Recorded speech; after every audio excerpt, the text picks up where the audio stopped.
जन्माष्टमी की सुबह अच्छी बीत रही थी। भगवान कृष्ण का जन्म, उस पर सुबह सुबह पूजा पाठ और फिर मंदिर जाने की बात मन में चल रही थी। इसी बीच में ये खबर भी देखने को अच्छी मिली। मुझे लगा कि न्यूयॉर्क टाइम्स की एक और खबर मैंने देखी थी, तब से दिल मेरा बड़ा दुखी था कि एक तरफ न्यूयॉर्क टाइम्स में खबर छपती है, जब बहुत पहले छपी थी कोविड के दौरान, जिसमें भारत की बड़ी गंदी तस्वीर पेश की गई थी कि जी देखो भारत कोविड से ऐसे हैंडल कर रहा है। मां गंगा के किनारे किस तरह से लाशें जल रही हैं, बिना किसी परिवार के, बिना किसी जानकारी के लाशें दबा दी गई हैं। इस तरह से मैनेज करने की कोशिश की गई थी कोविड को, उसकी बड़ी गंदी छवि छपी थी। उसके बाद फिर जब ये खबर छपी तो मुझे लगा, एक भारतीय होने के नाते, बात मेरा फोटो छपने की नहीं थी, बात एजुकेशन की नहीं थी, बात ये थी कि भारत की अच्छी खबर छपती है तो हर भारतीय को गर्व होता है। मुझे भी एक भारतीय होने के नाते सुबह सुबह गर्व हुआ, लेकिन मैं इस बात पे गर्व महसूस कर ही रहा था, खुशी महसूस कर ही रहा था कि 5 मिनट बाद ही, ये वाली खबर मिलने के 5 मिनट बाद ही मेरे पास में नीचे से एक आदमी आया, बोले जी सीबीआई वाले आए आपके घर पे रेड करने के लिए। तो मैंने कहा मैंने क्या कर दिया, पर वो आ गए। तब तक ऑफिसर सीबीआई के अच्छे आदमी थे, अच्छे लोग थे, पर गलत लोगों के भेजे हुए थे। तो आके उन्होंने मुझे सर्च वारंट वगैरह दिखाए, बताया जी आपके खिलाफ एफआईआर है। मैंने कहा यार मैंने तो स्कूल ही बनवाए, अभी तो तारीफ ही पढ़ रहा था कि अच्छे स्कूल हो रखे। तो मैंने क्या कर दिया, ये न्यूयॉर्क टाइम्स में खबर छपने पे एफआईआर मैंने पहली बार सुनी।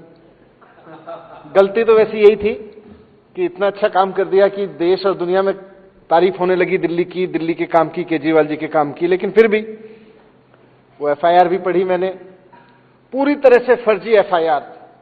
सोर्सेज ये कह रहे हैं, सोर्सेज ये कह रहे हैं शायद दुनिया की किसी इन्वेस्टिंग एजेंसी द्वारा, दुनिया की किसी भी इन्वेस्टिंग एजेंसी समय समय पर दबाव में काम करती रही हैं, पर इतना दबाव बनाना किसी इन्वेस्टिगेशन एजेंसी पे कि जी कुछ है नहीं, कोई तथ्य नहीं है, बस धूल में लठ मारना है। हमारे यहां कहावत है धूल में लठ मारो तो थोड़ी धूल उड़ी जाती है। तो धूल में लठ चलाना है तो लिख दो सोर्स, धूल में लठ चलाना है तो लिख दो सोर्स। मतलब उसमें 4-5 एलिगेशन, सब पे source source source source source, सब जगह हमारे सूत्र कह रहे हैं, सूत्र कह रहे हैं, सूत्र कह रहे हैं। ये सूत्रों के हवाले से तो पहली एफआईआर देख रहा था मैं भी पत्रकारिता में रहा हूं, सोशल सर्किल में हूं, सरकार में हूं, थोड़ा बहुत कानूनी जानकारियां पढ़ता रहा हूं। पहली बार देखा कि मैंने कोई सूत्रों के हवाले से एफआईआर दर्ज की गई हो किसी मंत्री के, किसी आदमी के खिलाफ। क्राइम होता है तो क्राइम बताया जाता है, भाई आपके ऊपर ये आरोप है, आपने ये मर्डर किया, आपके ऊपर आरोप है आपने ये यहां से ये बोतल चुराई, आपने ये पेन चुराया, कुछ भी आरोप हो सकता है, पर आरोप है। सूत्रों के हवाले से आरोप है कि आपने पेन चुराया, सूत्रों के हवाले से आरोप है कि आपने एक बोतल चुराई। इस तरह के आरोपों की एक एफआईआर। बहरहाल अतिथि देवो भव, मैंने उनका धन्यवाद करते हुए, बिन बुलाए मेहमानों का स्वागत करते हुए मैंने कहा भाई कर लो सर्च, मेरे घर में तो कुछ है नहीं, मैं तो डरता नहीं। तो उन्होंने घर का कोना कोना छाना, चारों तरफ वो देखे उन्होंने, बेडरूम से लेके तकिया, गद्दे, चादर, बेड, मेरे बच्चों के कपड़े, परिवार के कपड़े, मेरे कपड़े, सब जगह घूमे वो, सब जगह छान छान के देखा कि क्या है। कहीं कुछ नहीं मिला, पूरा घर छान मारा, दीवारें सब देख के, अलमीरा के पीछे आगे सब देख के, कहीं लकड़ी के पीछे तो कुछ नहीं कर रखा है, उनका काम है, सब देखा, कुछ नहीं मिला। 14 घंटे तक इन्होंने रेड कराई मेरे घर में, लेकिन इनको 1 पैसे की बेईमानी का कोई सबूत नहीं मिला। ये आज नहीं, 1 पैसे की बेईमानी का सबूत नहीं मिला। तो मैं ये आज इस सदन के समक्ष में अपनी ये रेड वाली कहानी बताने नहीं आया, उससे ज्यादा गंभीर मुद्दा है। मनीष सिसोदिया के यहां रेड कर लो, एक बार नहीं 100 बार कर लो, पहले भी की थी, कुछ नहीं निकला, और आज भी कह रहा हूं इस सदन में बहुत जिम्मेदारी के साथ, 1000 और रेड कर लोगे कुछ नहीं निकलेगा मेरे को। ईमानदारी से काम करता आया हूं, 1 पैसे की बेईमानी नहीं की।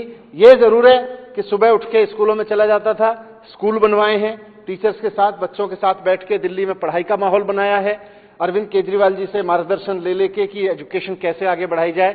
दिल्ली की एजुकेशन को आगे बढ़ाने का काम जरूर किया है, वो अगर गुनाह है तो उसकी सजा जो भी होगी मैं भुगतने को तैयार हूं।